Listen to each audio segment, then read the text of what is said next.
গাড়ি যখন বিরামপুরে ঢুকবে কোন মোড়ে ঢোকে? কলাবাজার, কলাবাগান, দিনাজপুর যদি আসি কলাবাগান এসে কি করে গাড়ি? ব্রেক।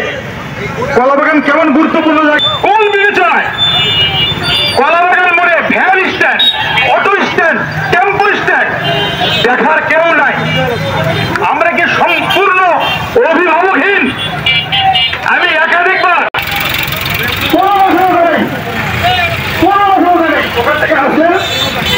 আমি কর্তৃপক্ষের আশু দৃষ্টি কামনা করছি, বিনয়ের সাথে আবেদন করছি, বিরামপুর ঢাকা মোড়ে ট্রাফিক গেল কোথায়? চাঁদাবাজ, আমরা ট্রাফিক এখানে পেতে চাই এবং এই স্থান থেকে কোন রকম গাড়ি তো সবার সামনে ওষুধ নিচ্ছি।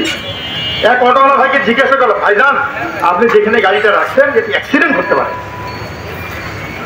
ওনার যে গরমটা আমাকে দেখালো, আমাকে একবারে বললো আপনি যেখানে যাচ্ছিলেন